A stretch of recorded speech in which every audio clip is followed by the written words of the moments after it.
I'm Kevin French. I work for Caress. I'm the project director, and I've been based in Dagenham since 1997. Tina? Hi, I'm Tina Crosby. I've been embarking on and off for the last 10 years. I ran into Kevin about, a year ago? Yeah, thereabouts. just over, I think. And slowly got involved with the forum and what we do here at the Hub. Right. Could you tell us a little bit about the forum, Kevin? The LGBT forums originally was sparked off by the council, Barking Dagenham Council, who then approached us at Caress because we had, at that time, we only had LGBT services. We didn't actually have any T services. And that highlighted the issue. And so then we expanded our services, and we got involved in setting up the forum with the council. They then actually funded a small amount of money, which enabled us to actually get some equipment and that, and expand even better, because it was after a lot of consultation and various projects that were run by the council, it was discovered that actually the LGBT community in Barking Dagenham actually wanted a place of their own where they could meet and feel safe. So we opted, with a load of volunteers as well, it wasn't just Caress, and we eventually found this place. And there's been a lot of hard work and screaming and shouting, and didn't think we'd get here, and we secured this place. So how did you get involved in LGBT work initially? Initially, Caress originally was set up by the Health Authority for people living with HIV, and it was basically community support services. And it was, if you like, it was a natural progression, because we had a lot of, at that time, in the early days, because it was seen as the gay disease or whatever you want to call it that. So those came to us, and they actually wanted nothing relating to HIV. They wanted to meet people like themselves, just gay, bisexual, whatever. And that's how it developed. So then we had gay men's group. Then we thought, well, hang on, there's gay men. Then there's lesbians as well that wanted services, and that's how it started expanding. And so now we're a sexual health service, and we have an LGBT division. So we have sort of, if you like, there's a bit of segregation, but that is because that's what the community asked for. It wasn't the organisation's decision, and that came about because of the forum as well. There's people attending the forums that don't like the idea that, if you like, LGBT is relating to sexual health. So it was another reason that there's a separate place for everyone to meet. So Tina, you didn't come from that kind of LGBT services area, but how did HIV kind of affect your lifestyle? My lifestyle, personally, HIV hasn't affected it at all. I ran into Kevin at a PCT focus group, which I was asked to go to by a friend of mine to represent the LGBT community, because we needed more people there for that particular part of the focus group. And we got talking throughout the day, sat around and insulted each other for half an hour, found out where the sense of humour was, and that's where it built from. I also ran into Michelle, who is our centre manager here. And then I thought, okay, I want to get more involved. When I first came back to Barking, two and a half years ago, I'd been segregated completely from the trans world, the LGBT world. I'd sort of walked away from it thinking it's now time to start life fresh. And when I came back here, I was sort of, okay, I can't do that, because there are so many people that were in my position when I started out. And if I hadn't had people that had been down the road, I would never have made it. So you get to almost distinct definition or divisions within the trans community, where you get some people that will walk away once they've completed their transition and they want nothing more to do with it. That's it, I'm female, end of story. And I have nothing against them. That's how they want to live their lives. I have the feeling that if there's not somebody there to hold your hand, you're going to fall. You don't have to have your hand held, but if you reach out and there's nobody there to catch you, you are going to fall. And it's my job to stop people falling if they need me to. Because if I hadn't had people there, I would have fallen. So that's where I started out from. And Kevin mentioned that there was no sort of trans sector to the hub here. And okay, between Michelle, myself and Kevin, we started to organise a trans awareness group. We're organising a clothing project. It's somewhere that people can come with, from not just for advice, but just to find out I'm not the only one, because that really is the most isolating feeling, and everybody goes through it.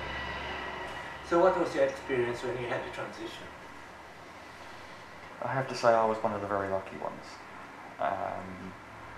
Obviously you go through the problems of family breakup and turning around to people and saying, actually no, this isn't a new way of asking for a divorce, I'm sorry, but this is me. I was very lucky at work. I work within a community where if we haven't seen it, it hasn't happened. That's the casino world. And very much it was taken, everybody sort of took it in their stride, apart from the initial shock when you sit down and do briefings with people. And then I was open to questions. I'm very open about who I am, and if you've got questions you ask me and I will answer them. If you don't want the answer, don't ask the question. So I take it that you were married before? I was married for 13 years. I have one son of my own, a stepson. And I was very, very lucky that I had to trust that they loved me enough to see through it. And as it turns out, I did. My ex-wife is now my best friend. My 15-year-old son is absolutely fantastic, and my 20-year-old son will not allow me to go out and carry a bag. They've made that whole transition with me, and they've made it like that. And how strong was this yearning to change? And when did it start? Okay, this is going to sound very scripted, but I've told this story so many times, so I apologise if it sounds pre-arranged, because it's not. It's just retelling and retelling. It's the one question that people ask: how did you know? When did you know? And if you ask any trans person, the answer will basically be the same. I knew from when I was knee-high to a grasshopper. Basically, as soon as I knew the difference between the pink ones and the blue ones. And I knew that I didn't fit into the blue ones, so I should have been a pink one. But the problem was everybody thought I was a blue one. So you live up to it. You learn to play football. You learn to, I don't know, ride bikes and fight with the other boys. You learn to live into the character that people think you have. Whilst always inside knowing that, well, this doesn't quite fit. I don't know if anybody's got the picture in their head, but it's like wearing a wetsuit that is just either one size too big or one size too small. You're either incredibly constricted or you just rattle around inside. It just doesn't fit like a skin that it should. And you rationalise it, and then you hit puberty and you think, well, it's a mixture of total and utter disappointment. And thinking, well, everybody must have these feelings because it can't just be me. Everybody must be the same. And you just live up to the image that you're given. And then, as you get older, you rationalise it away and you put it away and you hide in the open. You do the things that men do, you know. But it's generally two extremes. We become. I joined the military. I became a sort of pocket Rambo. And that was my way of hiding. If I'm prepared to stand there and shoot at somebody, you're not going to question my gender identity. And when I left, I got into the casino trade, which is very, very open. As I said, if we haven't seen it, it hasn't happened. We see all sorts of people.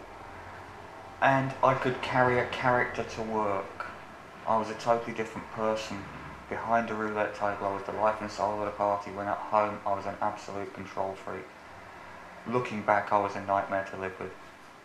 And it was simply because I couldn't control what was going on in my life. So I was going to control everything around me. Everybody else's lives, everybody else's things. My wife had a family bereavement and went over to South Africa with the children for a 3-month period in 2005. 4. You can edit that out for.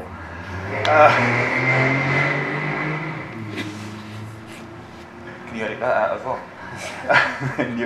new exhaust, please. But they went to South Africa in 2004, and I'd reached that point in my life where I said, right, I'm going to make this go away. I'm going to give it its head for 2 months. I'm going to basically be who I am for 2 months while I'm on my own. I went out, I bought some clothes, I bought some makeup, I bought a wig, and I spent 3 hours in front of a mirror in the bedroom trying to produce what I saw as a natural makeup scheme. I didn't want to be Danny LaRue, I did not want to be Lily Savage, I wanted to be me in colour. And it took me about 3 hours until I got the effect that I wanted. I walked out of the bedroom, realised I'd left my phone on the bed, walked back into the bedroom, picked the phone up, and as I looked in the mirror, just caught sight, and for the first time in my life I recognised the person looking back at me. My legs gave way and I sat on the bedroom floor and I cried for about 2 hours. And from there on in it's been a hell of a journey of discovery. But I didn't actually make a choice, it was made for me. Kevin, what image did you live up to? Or had to live up to? I don't think I did actually. I think I'm really selfish, to be honest, because I didn't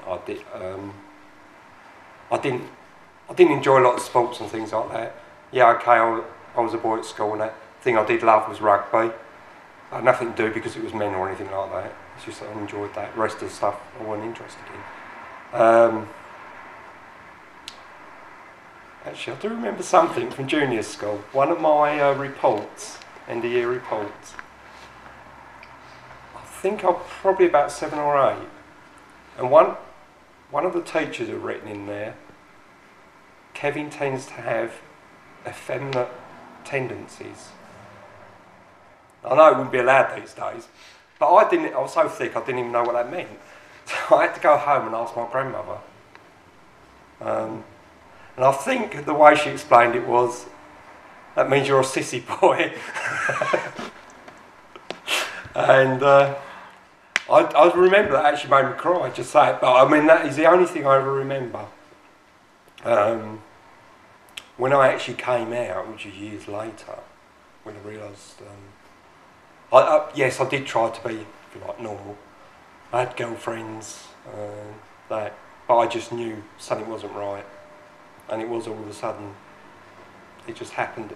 All of a sudden I just decided, I actually said to the girl, there's something wrong here, something's not right. I didn't know what it was. And so a few years later, I just carried on. I was at work and I didn't have relationships with anyone. And then I just thought, well, yeah, it's right, I'm quite comfortable with men, things like that, but I'm not solely men. I mean, I'm comfortable in anyone's company and that. So, the equality in that's come about, that's ideal for me because I love it. I don't like being segregated. So, but yeah, no, I don't like this labelling and arc and that. So, maybe I'm slightly different there because I never have. I used to work in catering, so there's a mixture of people in there, different genders, sexualities and that, so maybe that was easier for me. Then I moved out and I went on to what was classed as a masculine job.